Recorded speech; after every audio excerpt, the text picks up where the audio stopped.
So welcome back to the another video. In this video we're going to discuss about value of mutual inductance of two co-axial solenoids. So hello everyone, this is Gaurav. I hope you all are doing well. So बड़ा simple सा derivation है और examination के लिए भी हमारा important आ जाता है. बाकी जो उसका एप्लीकेशन पार्ट होता है वो भी हमारा जो रियल लाइफ यूजेस होते हैं, मीन्स जो हमारी डिवाइसेस होते हैं उसमें हमारा इसका काफ़ी यूज़ होता है. तो समझते हैं हमारा किस किस तरीके से होता है. तो यहाँ पर आता है हमारा म्यूचुअल इंडक्टेंस. तो पहले से देख लेते हैं कि जो म्यूचुअल इंडक्टेंस होता है वो क्या होता है. तो जो म्यूचुअल इंडक्टेंस होता है वो उसका मतलब होता है जैसे हमारी जो डिवाइसेस होती हैं, जैसे जनरेटर हो गया और हमारा जो मोटर्स हो गए, तो ये जिस एप्लीकेशन में मीन्स जिस प्रिंसिपल पर वर्क करती है वो होता है हमारा म्यूचुअल इंडक्टेंस. इसमें क्या होता है, इसमें हमारी टू सोलेनॉइड मीन्स हमारा क्या है, दो कॉइल्स होती हैं, एक हमारा मतलब एक दूसरे से इंटरलिंक होती है. इसमें क्या होता है, एक कॉइल में हमारा क्या करंट फ्लो होता है. वो जो एक कॉइल में करंट फ्लो हो रहा है उसकी वजह से जो दूसरी सेकंड नंबर वाली कॉइल है वहां पर क्या है, वोल्टेज प्रोड्यूस होती है. तो इस तरीके की हमारी इसमें वर्किंग होती है. तो हम देखते हैं कि जो म्यूचुअल इंडक्टेंस है हमारा, इसमें जो टू कोएक्सियल सोलेनॉइड है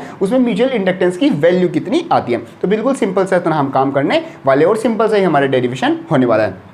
तो सबसे पहले देख लेते हैं डायग्राम कुछ इस तरीके से सिंपल सा है. मतलब कि अगर जैसे हम बोर्ड पर बनाएंगे, अपने नोटबुक्स में बनाएंगे तो हमें थोड़ा सा मतलब कन्फ्यूजन सा होगा कि ये किस किस तरीके का. लेकिन अगर मतलब अलग अलग पेन से बनाए और मतलब अलग कलर वाले तो ये सिंपल लगता है. तो यहाँ पर हमारे पास क्या है, टू सोलेनॉइड है जिसको कि एक हमने अपर साइड से और एक डाउन साइड से इस तरह हमने लगाया हुआ है इनको. एक सोलेनॉइड है हमारे पास S1, एक है हमारे पास S2. जो हमारे पास सोलेनॉइड है S1, इसमें क्या है, हम I1 करंट क्या फ्लो करा रहे हैं. तो हम इसमें I1 करंट फ्लो कराएंगे तो हमारे यहाँ पर जब करंट फ्लो होगा तो करंट फ्लो होने से क्या है, यहाँ पर एक मैग्नेटिक फील्ड प्रोड्यूस होगी और मैग्नेटिक फील्ड होगी तो यहाँ पर हमारा मैग्नेटिक फ्लक्स भी होगा. तो उन सब की हेल्प से हम यहाँ पर जो हमारी म्यूचुअल इंडक्टेंस की वैल्यू है इन दोनों के बीच में उसकी वैल्यू निकालने वाले. यहाँ से लेके ये और मतलब कि जो हमारी दोनों कोएक्सियल जो सोलेनॉइड है इनकी जो लेंथ है वो हमारी है स्मॉल l. तो ये सिंपल सा हमारा इस तरीके का अरेंजमेंट एक डायग्राम आ जाता है. अब देखते हैं हमें ये किस तरीके से डेरिवेशन करना है. तो सबसे पहले हम देखते हैं जो हमारी मतलब कि जो हमारी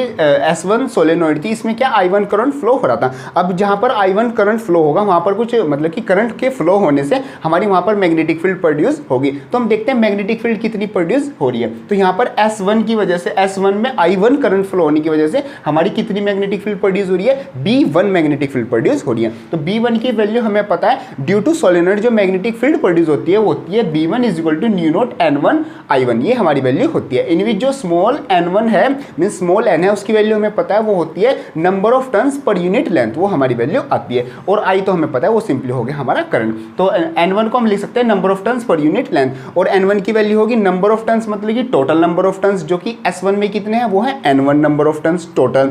और जो लेंथ है, लेंथ हमने अभी मानी वो कितनी थी, वो है हमारी स्मॉल l. तो स्मॉल n1 की वैल्यू हम लिख सकते हैं कैपिटल N1/L. ये हम वैल्यू रख सकते हैं अपनी इस वाली में. तो हमारी जो इक्वेशन बन जाएगी वो बन जाएगी B1 = new not N1 I1/L. इसको मान लेंगे अपनी फर्स्ट इक्वेशन. यहाँ तक का हमारा सिंपल काम हो जाएगा. अब देखते हैं हमें आगे क्या करना है. अब हमें पता है कि यहाँ पर क्या है, मैग्नेटिक फील्ड की कुछ वैल्यू है. अब यहाँ पर अगर मैग्नेटिक फील्ड होगी तो यहाँ पर हमारी एक कुछ मैग्नेटिक फ्लक्स की वैल्यू भी होगी. अब हम उसकी वैल्यू निकालते हैं. तो magnetic flux link with each turn off solenoid S2. यहाँ पर हमारी जो मैग्नेटिक फील्ड प्रोड्यूस हो रही है वो कहाँ पर हो रही है, वो सोलेनॉइड फर्स्ट में हो रही है. तो हम देखते हैं जो सोलेनॉइड सेकंड वाला है, जो अपर वाला है, उसमें हमारी मैग्नेटिक फ्लक्स की वैल्यू कितनी आएगी. तो वो आएगी जो हमारा φ2 मीन्स मैग्नेटिक फ्लक्स होता है φ. तो φ2 = वहाँ पर मैग्नेटिक फील्ड कितनी है, वो है B1 इंटू हमारा मतलब मैग्नेटिक फ्लक्स किसके इक्वल होता है, मैग्नेटिक फील्ड इनटू जो वहाँ पर एरिया ऑफ क्रॉस सेक्शन होता है वो. तो मैग्नेटिक फील्ड B1 प्रोड्यूस हो रही, मतलब वहाँ पर B1 है और इनटू एरिया हम कर देंगे. B1 की वैल्यू एज इट इज हम ये लिख देंगे और A हम A ही रहने देंगे. ये हमारी क्या वैल्यू आ जाएगी, ये आ जाएगी हमारी मैग्नेटिक फ्लक्स की वैल्यू इन S2. अब ये तो वैल्यू थी, ये हमारी एक टर्न से थी. अब हमारी जो S2 है मीन्स सोलेनॉइड 2 है उसमें कितने टर्न्स है, उसमें हमने मान लिए हमारे N2 टर्न्स आते हैं. मीन्स नंबर ऑफ टर्न्स कितने हैं, वो है N2. फर्स्ट वाली में थे N1 और सेकेंड वाली में मान लेते हैं वो है N2. तो हम निकाल लेंगे total flux through N2 means number of turns N2 में कितने हमारे क्या है मैग्नेटिक फ्लक्स की टोटल वैल्यू कितनी होगी. तो वो होगी φ2 = ये जो सारी वैल्यू है इसको सिंपली क्या है हम N2 से मल्टीप्लाई कर देंगे, जो कि आ जाएगा new not N1 N2 × A I1/L. ये हमारी वैल्यू आ जाएगी. इसको मान लेंगे हम अपनी सेकंड इक्वेशन. अब यहाँ से एक सिंपल सी फॉर्म आएगी. अब आपको पता है जो हमारी ये वाली वैल्यू होती थी, इतनी वैल्यू ये हमारी किसके इक्वल होती थी, ये हमारी मतलब इंडक्टेंस के इक्वल होती थी। तो इस सब को हम क्या लिख देते हैं, इस सब को हम मतलब एक इंडक्टेंस की फॉर्म में लिख देंगे। तो हमारी जो मैग्नेटिक फ्लक्स की वैल्यू आ जाएगी, magnetic flux is equal to M12 into I, और इसको मान लेंगे थर्ड। इसका मतलब ये है कि जो मैग्नेटिक फ्लक्स है वो किसके इक्वल आ गया, म्यूचुअल इंडक्टेंस इंटू करंट। और म्यूचुअल इंडक्टेंस यहाँ पर M12 का क्या मतलब है, मीन्स म्यूचुअल इंडक्टेंस वो किस पर लग रहा है, 1 का म्यूचुअल इंडक्टेंस सेकंड पर वर्क कर रहा है, मीन्स 1 में करंट फ्लो हो रही है और सेकंड में हमारी क्या वोल्टेज प्रोड्यूस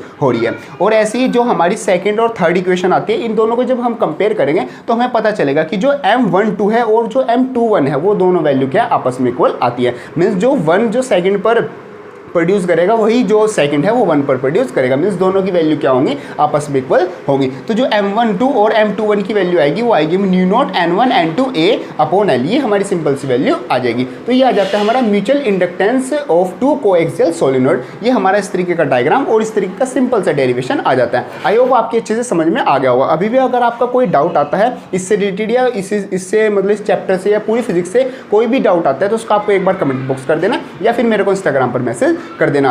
बाकी वीडियो हेल्पफुल लगे तो उसको लाइक जरूर करना और जाते वक्त चैनल को सब्सक्राइब जरूर कर लेना। मिलते हैं अपनी नेक्स्ट वीडियो, तब तक के लिए थैंक यू।